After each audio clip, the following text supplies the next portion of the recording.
is Rebecca from Papeterie de Choix, and today we're going to be doing a little bit of a technique video. I'm going to show you how I make fake or faux marble papers using watercolor, and the process that I use, and there's a couple of different ways that I layer the paint so that get different effects. It don't all turn out exactly the way you want it. But the papers are usable for sure. This is just 20-pound cardstock, and these two are the sides that I put down on the mixture, and then this is the sides on top. So there's two. This one, I did this one last night. It's been probably 3 years or so since I did it, so I had to remember, okay, how did I do that? So this one, I'm calling this a grunge paper as opposed to a fake marble. Like these are definitely got some marbling. This one I did last night. This is a 60-pound cardstock, and this has got like probably 5 or 6 layers of paint and alcohol ink sprayed on it and dried and this, that, and the other. So this is grunge, and this is grunge. This has some marbling, but I still would call that grunge. So what we're going to do today is I'm just going to show you how to make some fake marbling papers and some grungy papers using watercolor and my DIY alcohol ink. So let me get my little station set up here, and we'll get started and see where it ends up. I just realized I forgot to show you these. These are still wet. I just did them a few minutes ago. This is the background color that you'll see in a minute with some coffee alcohol ink. So that's some marbling there. This is it didn't turn out exactly like I wanted, but it still is fine for what it is. This, I would call it more of a grunge paper, but I'll show you how I did that and how not to get this effect if you're trying to get this effect. And then this one is an experiment I did doing it in the opposite way, using alcohol ink first. So I'll show you that also. I don't like this as good. I don't like the graininess of it. But for a grunge paper, it would work really well, and this would look really good with colors that tend to be steampunky, or the rust colors and the aquas and that sort of thing. It would look really good with that. But I had well, what did I do with it? I had a little oh, here it is.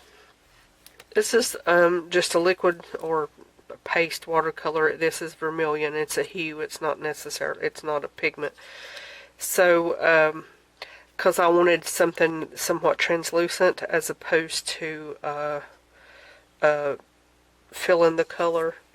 So that's why I chose this, but you can use any watercolor, and you can use the powdered ones. You just have to let them dissolve. So I was speeding it up a little bit using one of these.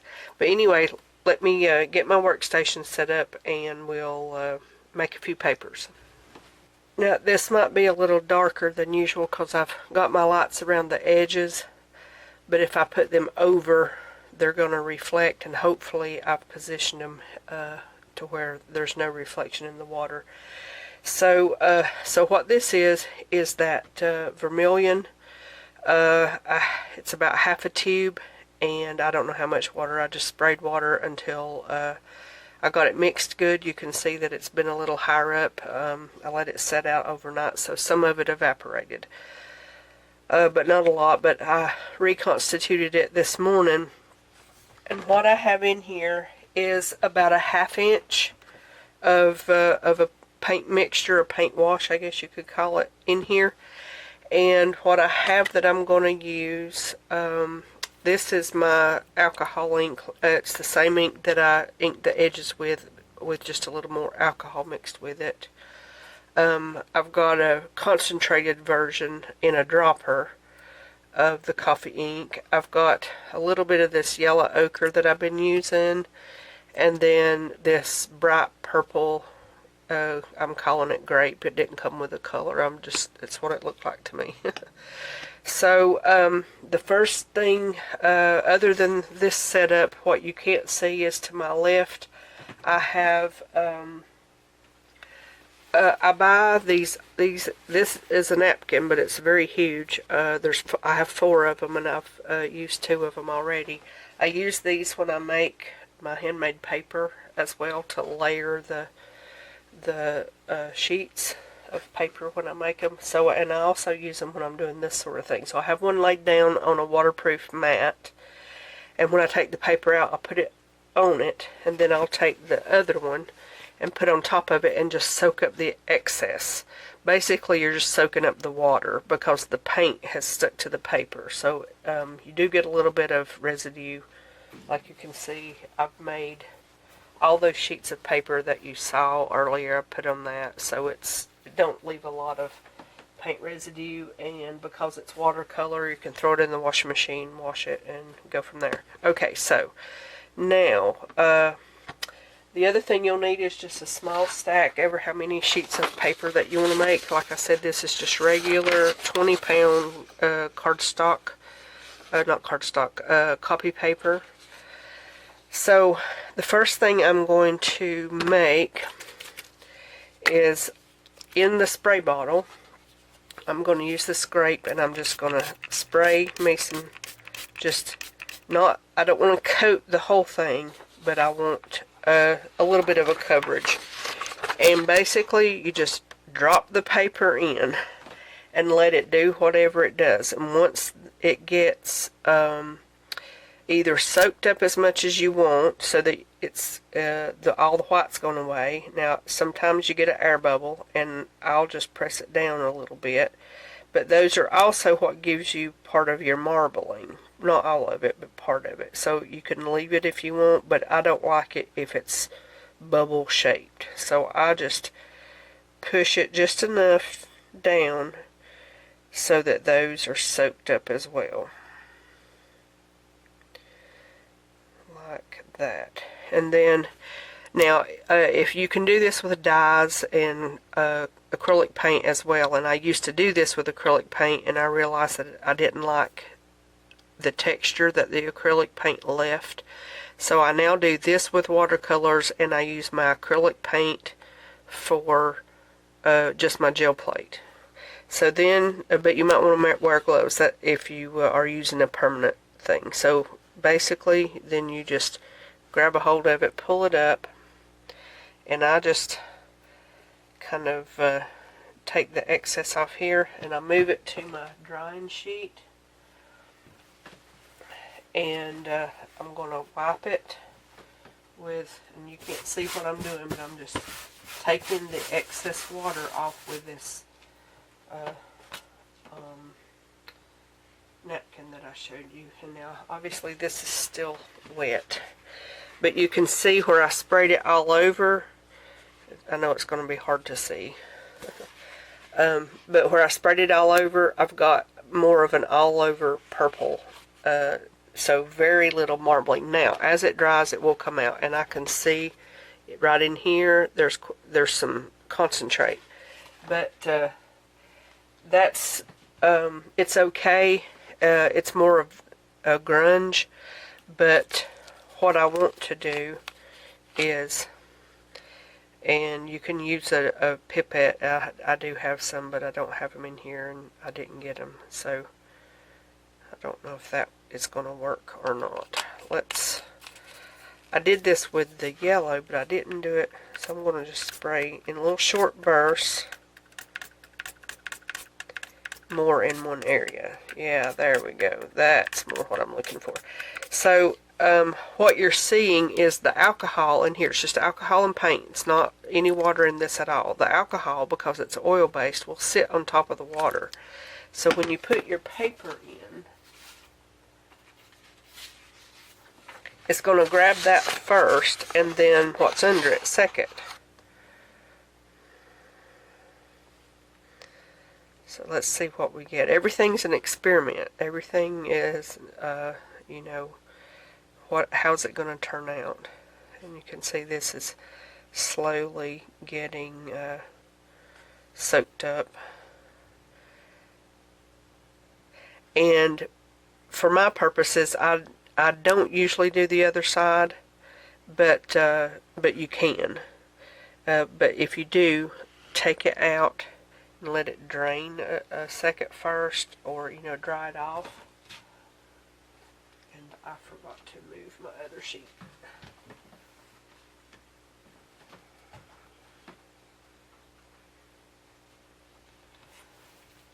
Okay. Now this turned out a lot better.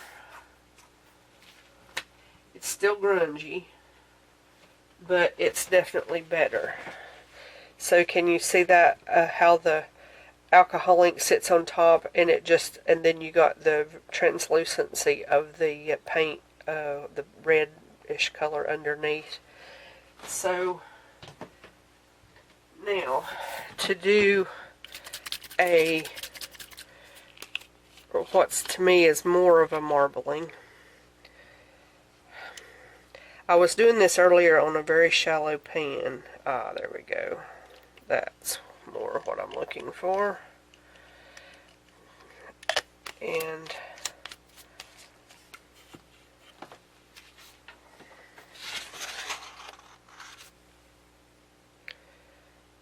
that didn't take long at all.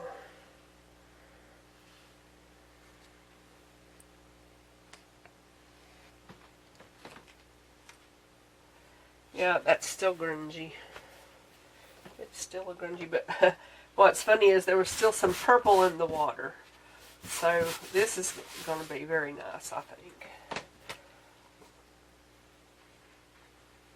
It's still a grungy paper.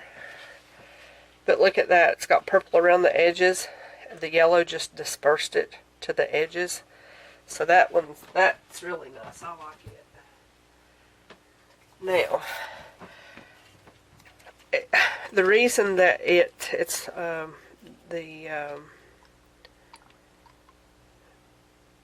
what I'm looking for is that. So I really need a pipette more.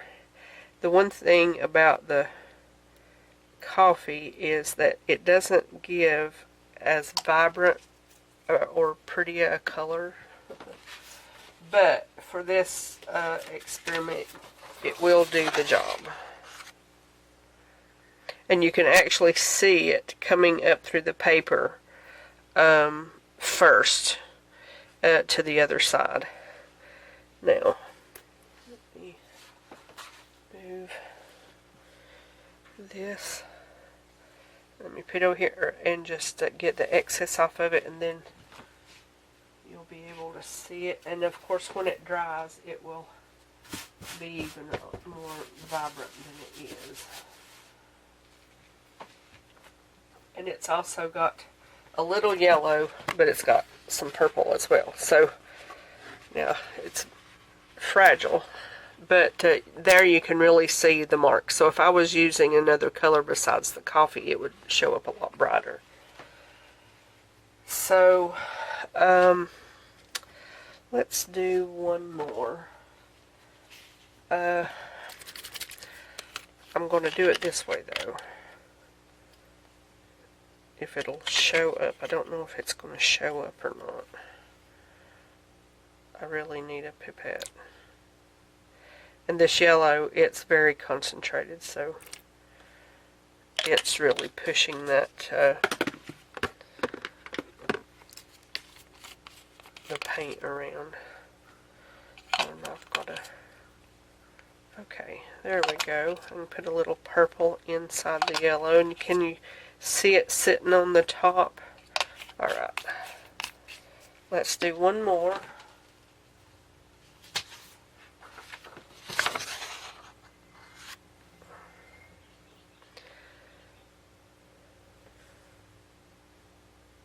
Come on now.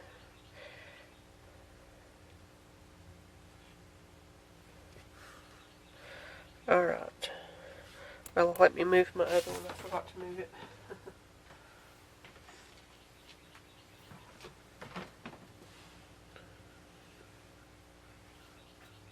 Oh, this one's going to be nice. Now, it's going to be more grungy than marbly, but it's still pretty.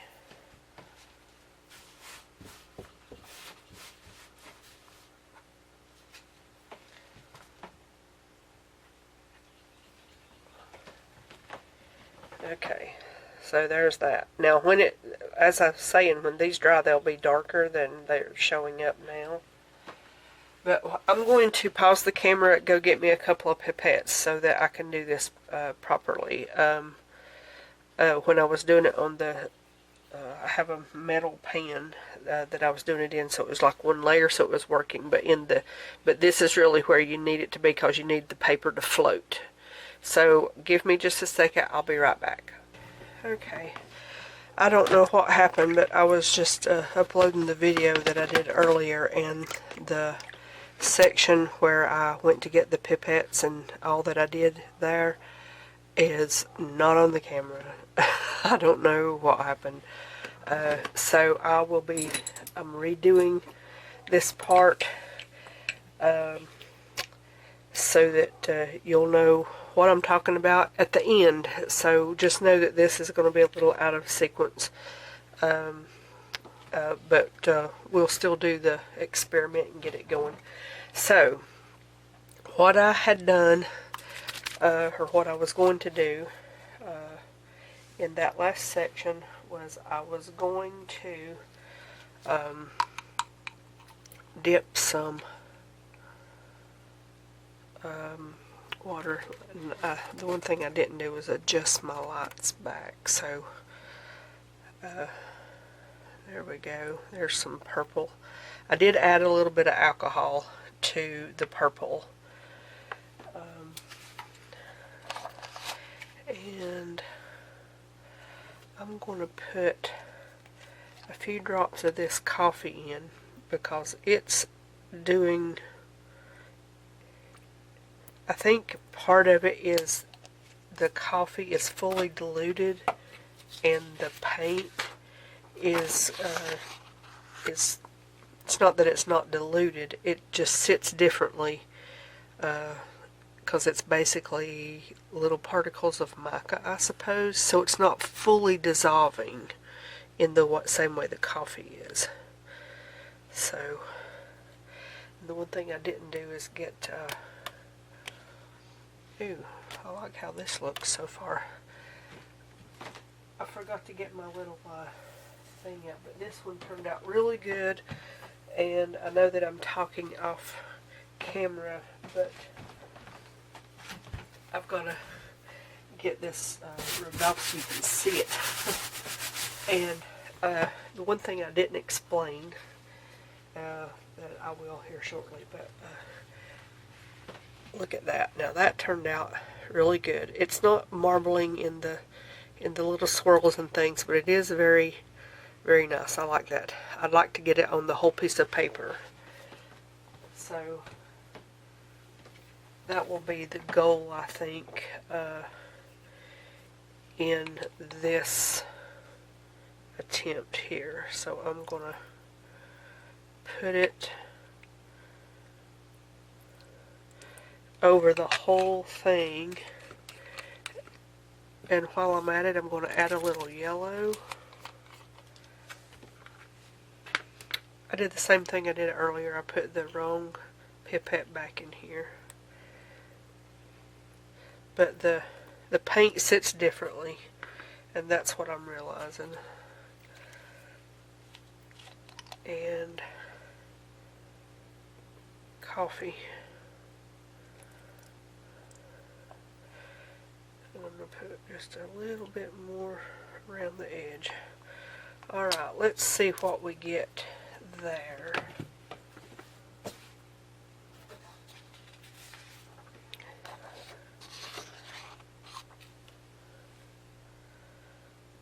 can see that how the coffee with alcohol in it reacts completely differently. You can see it goes through the other side, this side, whereas the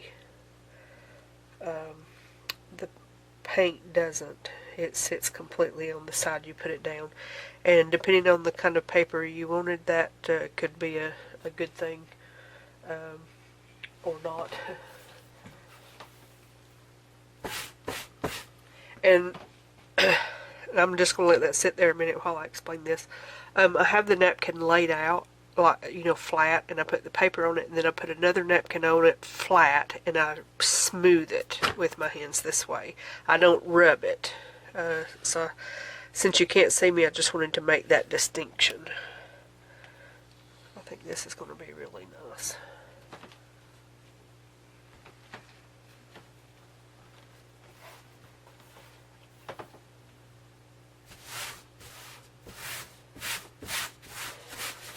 So that noise you're hearing is me rubbing the, look at that. Isn't that just beautiful? And think of all the colors that you could use to achieve patterns like that. That's just, yeah, mixed media heaven, I think. Okay, I'm going to do one more, and since I did what I did with the other thing, and somehow missing it, I just grabbed this dark turquoise. It's in a blue bottle, so it don't look like it should. I don't know what it's going to look like on top of this red, but I'm going to concentrate some in some areas. I'm going to spray a little bit of this yellow. I'm going all out on this one. On that, I'm going to drop a little purple. That looks pretty good. Oops, I did that way too much. And while we're at it, we'll put some coffee.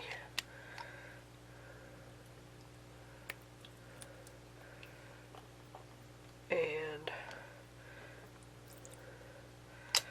let's put a piece of paper in here and see what we get.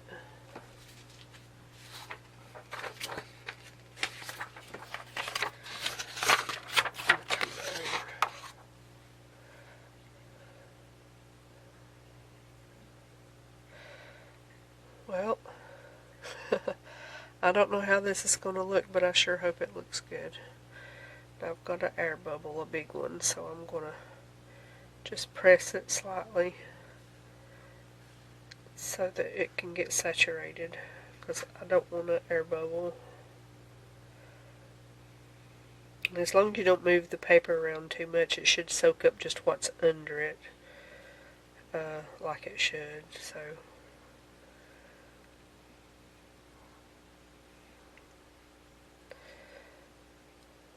yeah, this is I'm going to have to do this in some other colors.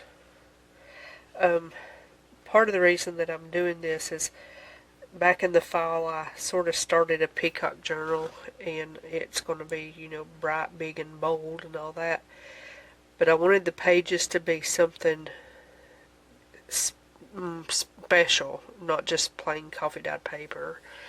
And so I was thinking, you know, I need to do the alcohol thing again like I did a few years ago. And so I started thinking about it, and then I decided I've got to move this paper that I just did.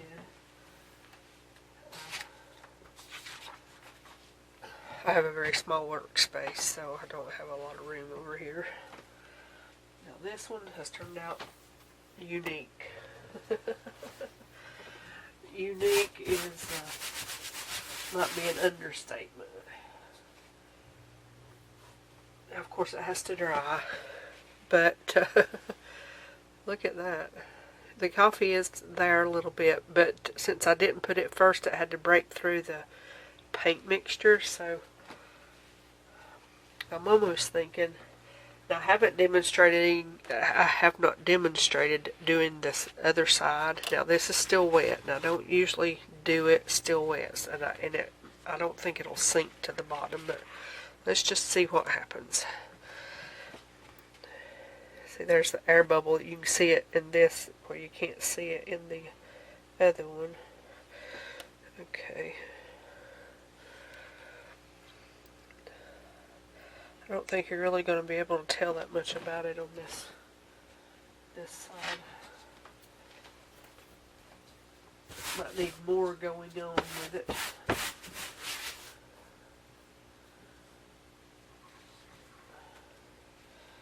Okay, that's the side we put back down. So it's got a little bit of that pink, but it don't have a lot. I tell you what I'll do. This one. This is the first one we did. You can see it's got some pink. I'm going to spray down some yellow. If I can get my little thing to spray. Sometimes it gets a little piece of paint in there and it, well, that ought to do it. You can see that reaction of the alcohol with the water. I'm going to put a little bit of coffee. And I need to do more along the edge because just like ironing, the edge, or the middle rather, always gets something. So I'm going to put some turquoise there and there. The edge, and they'll kindly push it back in. I should have waited and did the coffee last, so I'm going to add a few drops. Alright, let's see what happens.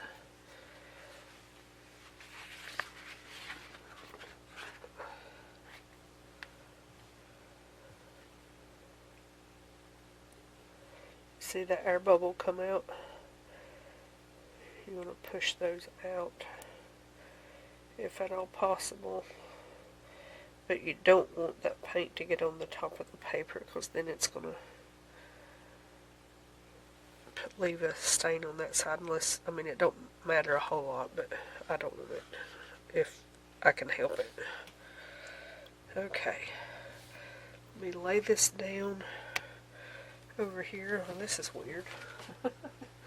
Sometimes they just turn out strange.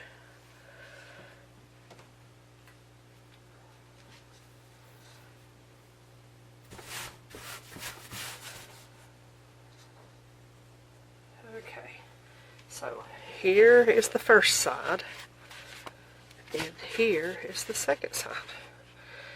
So now these have got to dry, but now I've more demonstrated what I was wanting to demonstrate with the using the pipettes, how it puts I keep doing that. This does not fit on this. It takes the spray bottle. And what I do is I'll just mix it up, and some of it, when it settles, it'll come back to the top, but mostly it just kind of just, mixes in within it. So, so that's the pipette, so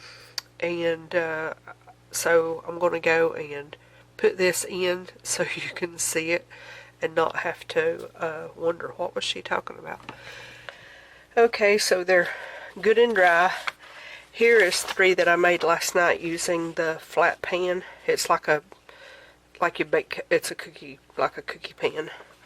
And I just put like enough to cover, and that's what I used. And my paint wasn't completely dissolved yet, but I kind of like the little splotchy places.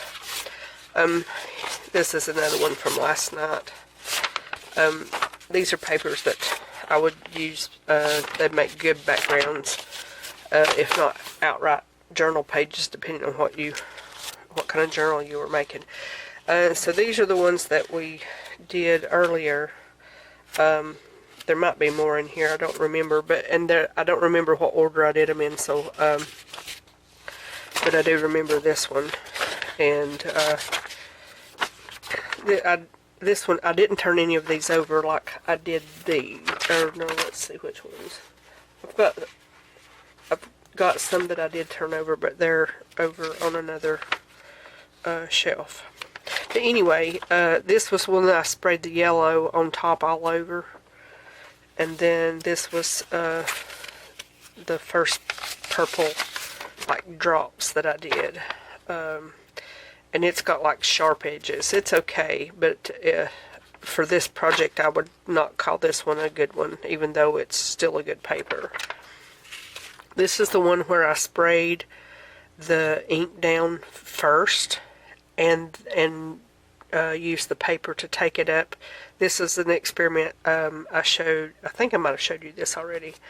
But anyway, I put the alcohol ink down on the metal pan, the biscuit pan, and soaked it up, and then put it in the bath that you saw me do earlier. And I don't like it as well. I think I might have showed you that. Okay, this is the one of the ones, I think this might have been the first one we did earlier. So it's got some ripples and stuff in it. Now, if you do the other side, it's funny that as thin as this paper is, it don't really soak through it. It does, I mean, it does a little bit, but not enough. It's not the same, obviously. And then this is, I think the first yellow, no, it goes this way. The first yellow I did, and it after I had done some purple, so I got some purple around it. Again, it's okay. Make good background. And then this is one of the purples where I sprayed it in different places. I don't like the spraying as well as I do the dropping it. And then here is, I think this might have been one, excuse me, that I did last night, maybe. I jumbled all my papers up when I was drying them, so I don't remember exactly which is which. But you can see how it comes through on the back, so I do like these. But I did learn in doing this today that I need to put more alcohol in my paint to make it float on top better. And so this is one we did earlier, and I like the swirls in this one. That's really pretty. And you can see that yellow ochre has a little bit of a greenish tint when it mixes with the coffee. And then there's the back, so I like that one. It's like smoke or something. And then this is the last one, and I remember when I brought it out, it looks like a map of the world, and it sort of does have that map look a little bit. So that's the papers and the different effects that you can get depending on how you, whether you squirt your ink or pour your ink or drop it with a dropper. But anyway, that's the experiment slash tutorial slash this is how I did it. But thank you all very much for watching, and I will see you with another project very soon.